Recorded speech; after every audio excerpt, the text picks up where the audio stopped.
The soft hum of the air conditioning in my office was a stark contrast to the storm of thoughts swirling in my mind. I'm Anna, a 28-year-old lawyer.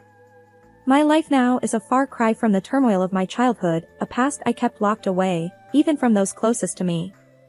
The serenity of my office was shattered by the ringing of my phone.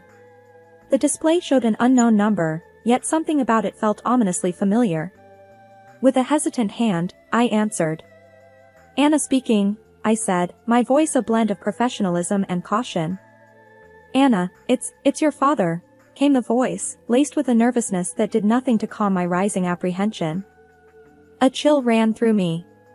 It had been over a decade since I last heard that voice, a voice that once meant safety and love but had become a symbol of betrayal and pain. Why are you calling me? I asked, my words sharp, cutting through the silence that followed his introduction. I'm in trouble, Anna. Financially. I need your help, he said, his voice cracking slightly.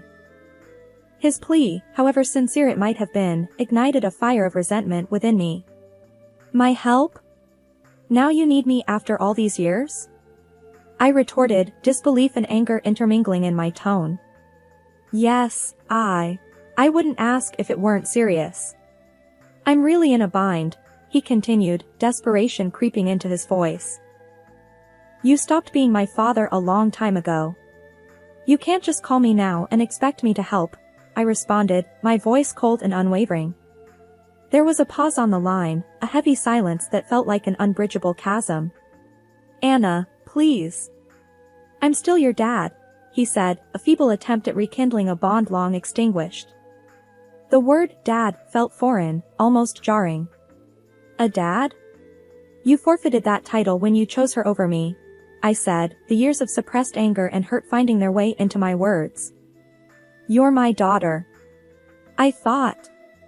You thought wrong, I interrupted, cutting him off mid-sentence. You made your choice years ago, and now I've made mine. His voice was a mix of pleading and despair.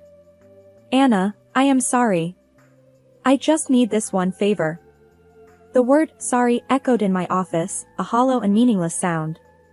Sorry doesn't change the past. I can't help you, I stated firmly and hung up. My childhood, before the age of 10, was filled with love and laughter, a testament to the wonderful life my parents and I shared in our small rented house. My mother, a beacon of joy and kindness, filled our days with warmth and our nights with stories and dreams. My father, once a playful and caring man, would spend evenings playing games with me or teaching me little things about the world. Our home was a cocoon of happiness, where every day was an adventure and every night a sweet dream. But our blissful life came to an abrupt halt with my mother's untimely death. The house that once echoed with laughter and love turned into a silent mausoleum of memories. I remember walking through the rooms, each corner a stark reminder of her absence. The loss was unbearable, not just for me but for my father too, who had lost the love of his life. However, the depth of his grief seemed to diminish quickly, much to my confusion and dismay. Within just a few months, he brought home Marissa, a woman who was to take a significant role in our lives. I recall the day he introduced her, a day that marked the end of my cherished childhood. Anna, this is Marissa. She's going to be staying with us, my father announced one evening, his voice devoid of the warmth I was so accustomed to. I looked up at her, searching for a hint of motherly warmth or friendliness, but found none. Her presence was imposing, her gaze cold and calculating. From the very first moment, I sensed a change in the air, a shift that filled me with an unexplainable sense of dread. Hello, Anna, Marissa said, her voice smooth yet devoid of genuine emotion. Her smile, rather than comforting, seemed to hide something sinister beneath its surface. In the days that followed, the house felt different, as if the walls themselves were recoiling from her presence. The cheerful memories of the past seemed to fade, replaced by a lingering unease that settled in every corner. I remember looking at Marissa, trying to find something redeeming or kind about her, but her every look, every gesture, seemed to be laced with an unspoken animosity.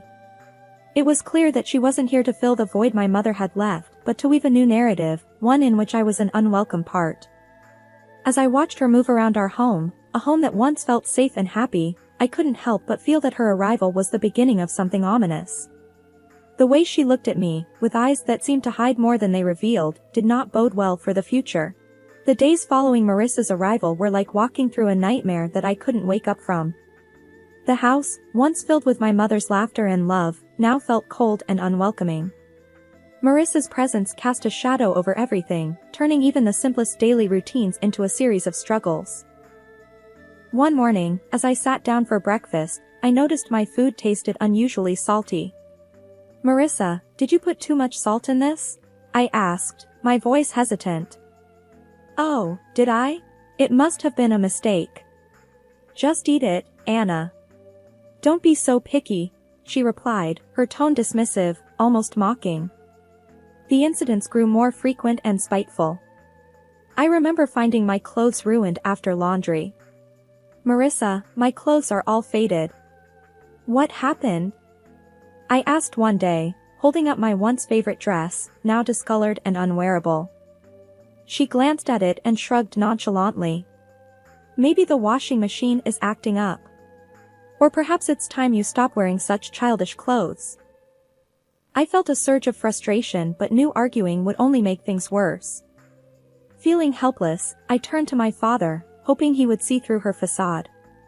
"Dad, Marissa is ruining my things.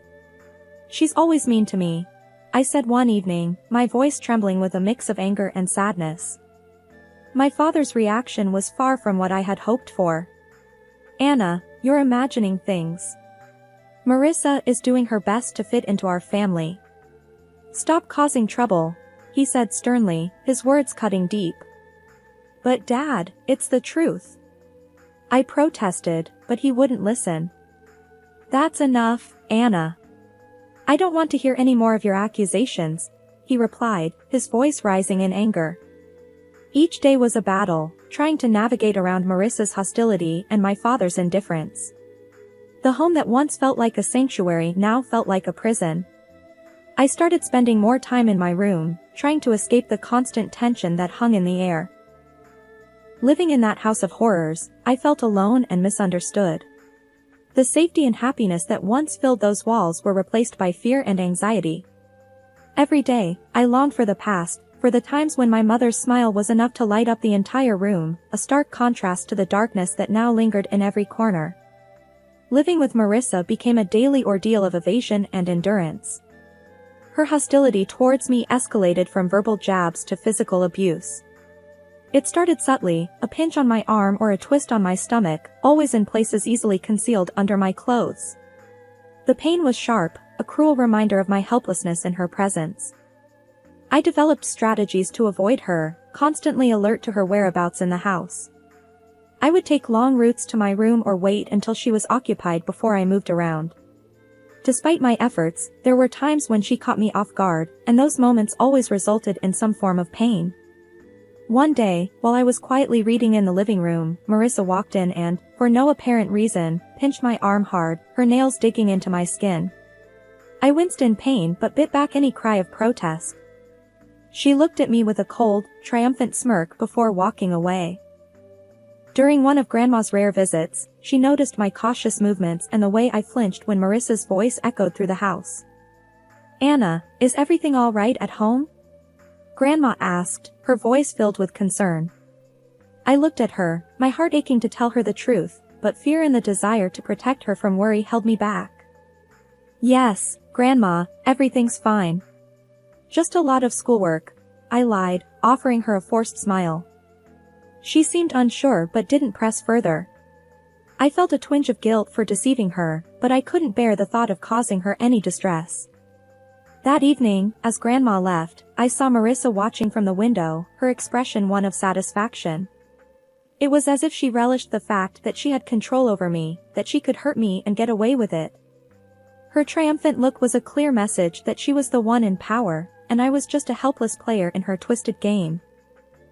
I retreated to my room, feeling trapped in a cycle of abuse and silence. The physical pain from Marissa's pinches and twists was bearable compared to the emotional turmoil I felt. School was my sanctuary, a place where I could briefly escape the misery of my home life. But even there, the shadows of my struggles at home began to seep through. My teacher, Mrs. Thompson, a kind-hearted woman who always encouraged her students, started to notice changes in me. One day, as I was handing in my homework, she gently grabbed my wrist, her eyes drawn to the bruises on my arm.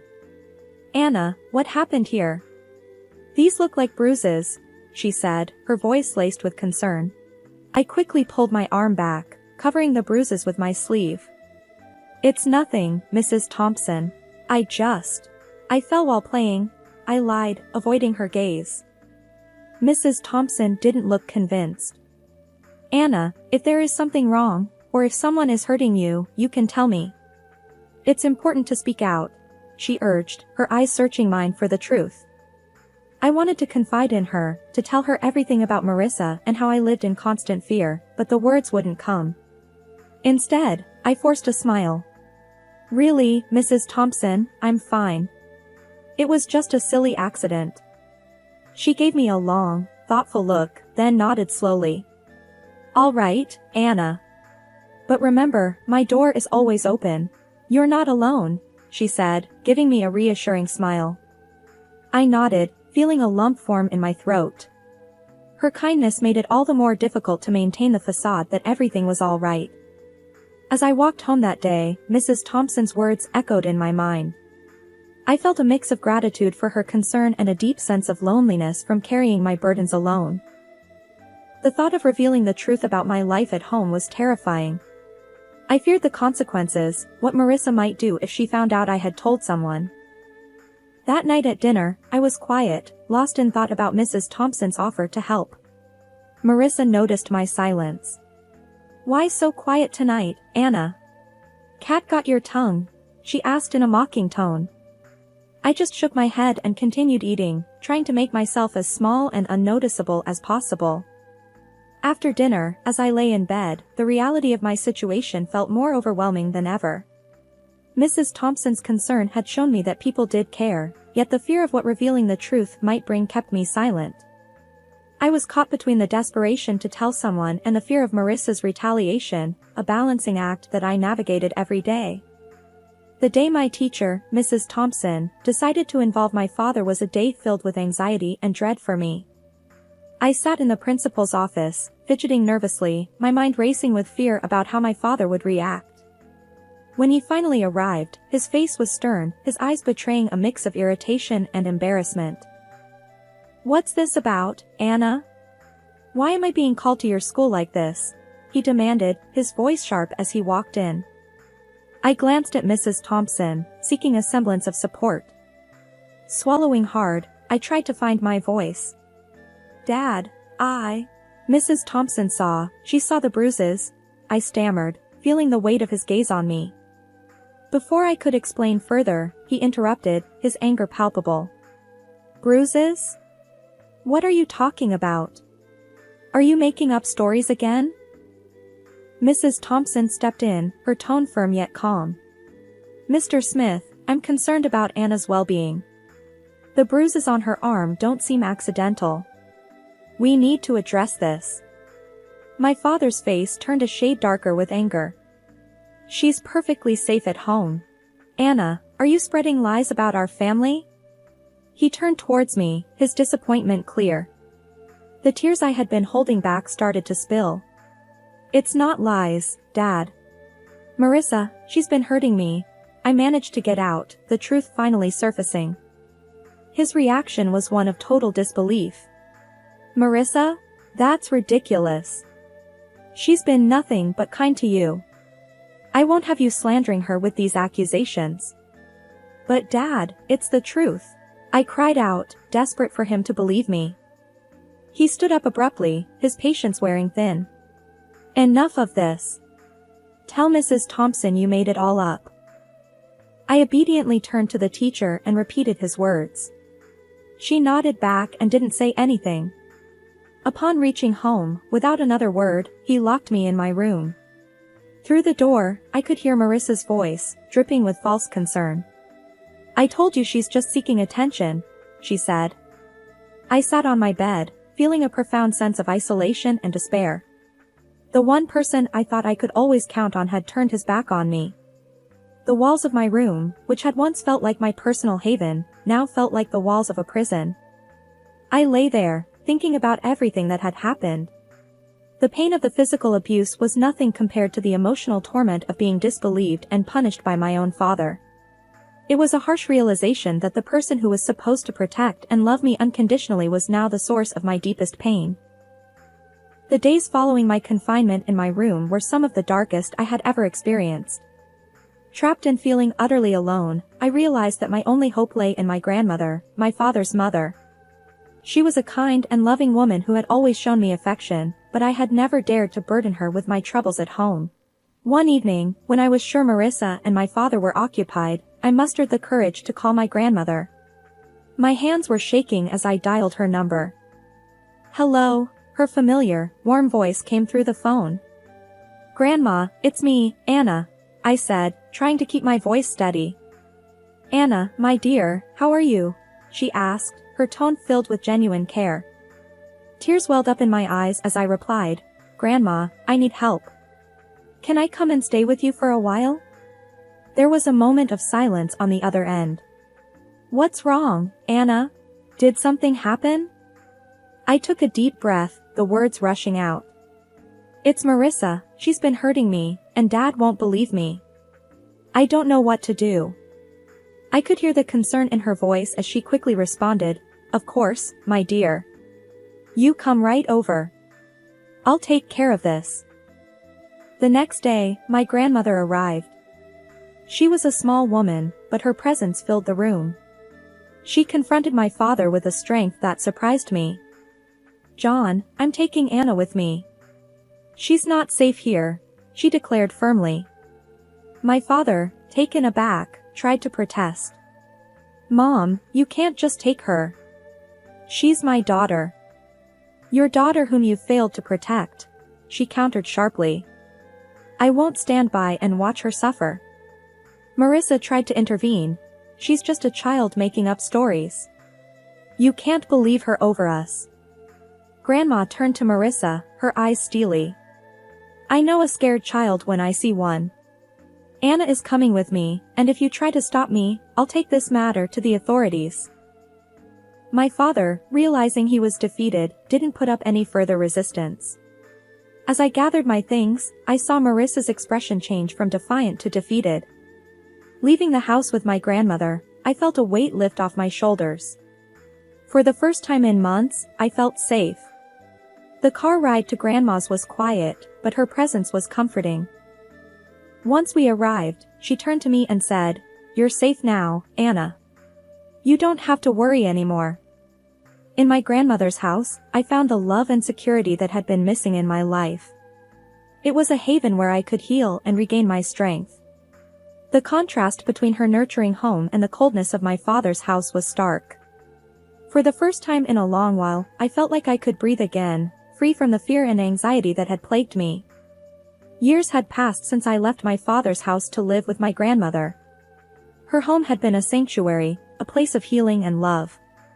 But time, as it does, moved on, and with it brought another wave of change. My beloved grandmother passed away, leaving a void that seemed impossible to fill. At the funeral, my father and Marissa showed up, their faces a mix of feigned sorrow and poorly disguised eagerness. It was clear they were more interested in what they might gain from her passing than mourning her loss. After the funeral, as we gathered at my grandmother's house, Marissa wasted no time. "Well, Anna, I suppose you'll be finding a new place to live now. This house and everything in it belongs to your father now," she said, her voice tinged with a barely concealed glee. My father nodded in agreement, his eyes scanning the room as if already planning what to do with the house. I couldn't help but smile, a reaction that seemed to confuse them. "Actually, that's where you're wrong," I said, the confidence in my voice taking them by surprise. "What do you mean?" my father asked, his expression shifting to one of confusion.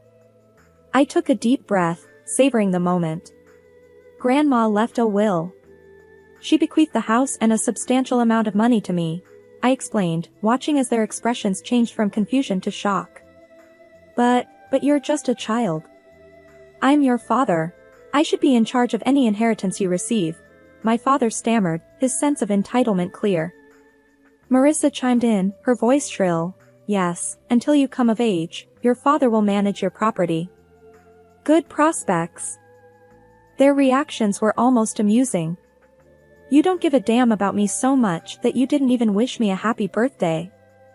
I turned 18 a month ago. I'm legally an adult now. I make my own decisions, I stated firmly, relishing the look of realization dawning on their faces. My father's expression turned from shock to anger, then to a sort of desperate pleading. Anna, you can't do this.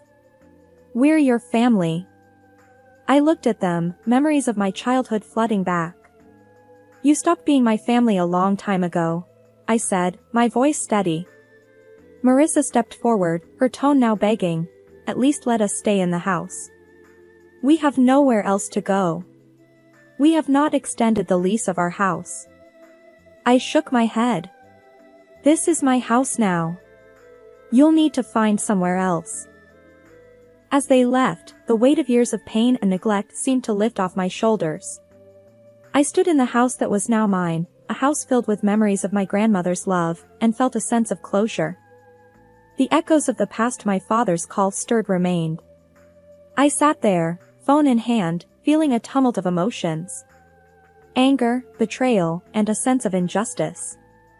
But amid all that, there was also a sense of strength, a reminder of the resilience that had carried me through the darkest of times.